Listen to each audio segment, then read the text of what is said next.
बिस्मिल्लाहिर्रहमानिर्रहीम। अस्सलाम वालेकुम। पीके फूड सीक्रेट्स में आप सबको खुशामदीद है। आज मैं आपके साथ बहुत ही ज़बरदस्त सी रेमेडी शेयर करने जा रही हूँ जो कि मैं पर्सनली खुद यूज़ करती हूँ और इसका जो रिज़ल्ट है वो 100% है।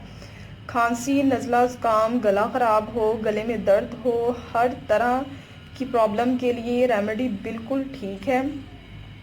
मेरा अपना गला इस कदर सेंसिटिव है कि मैं कोई खट्टी या मैं ठंडी चीज़ खा लूँ तो मेरा गला फ़ौरन ख़राब हो जाता है।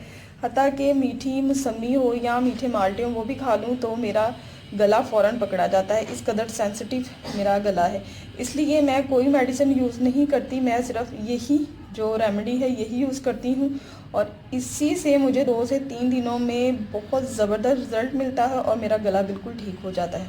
अब चलते हैं हम इस रेमेडी की तरफ। सॉस पैन में रख दिया है। ये है 1 कप पानी। कप वही है जिसमें नॉर्मल हम घरों में यूज़ करते हैं, चाय वाला कप।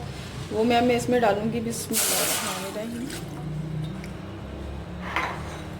अब मैं इसमें शामिल करूंगी, ये है 1 टीस्पून पत्ती जिससे हम चाय बनाते हैं, और ये है 1 चुटकी हल्दी। ये मैंने इसमें शामिल कर दिया है। अब मैं इसमें शामिल करूंगी अदरक। ये अदरक का टुकड़ा है, ये देखिए छिलके समेत है, 1 इंच का टुकड़ा है, वो इसमें मैंने शामिल कर दिया है। और अब मैं इसको पकाऊंगी बिल्कुल ऐसे जिस तरह से चाय पकाते हैं। इसको पका पका के आधा कप करना है। इसको आपने पीना है सुबह के टाइम में, हार मुँह नाश्ता करने से आधा घंटा पहले।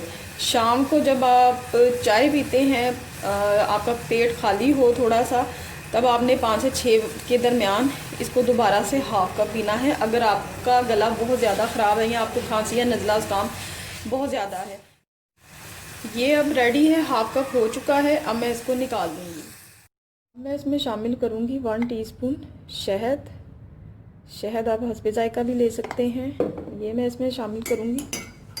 अगर शुगर के मरीज़ हैं तो वो इसको ना डालें, या अगर उनको शहद से कोई प्रॉब्लम नहीं होती तो वो फिर शहद यूज़ कर सकते हैं।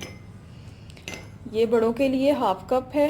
बच्चे हों तो उनको 10 से 12 साल के बच्चे हैं जिस तरह, या उनको आप 1/4 कप दे दें, और अगर इससे भी छोटे हैं तो उसको आप इस तरह से 2 से 3 चम्मच ये वाले आप उनको पिला दें। उससे उनको भी बहुत ज़्यादा फ़र्क पड़ेगा। आप इस रेमेडी को ज़रूर ट्राई कीजिएगा और मुझे कमेंट्स में ज़रूर बताइएगा कि आपको ये रेमेडी कैसी लगी या आपको इसका रिज़ल्ट कैसा लगा, क्योंकि इसका रिज़ल्ट 100% है। इससे गला बिल्कुल ठीक हो जाता है।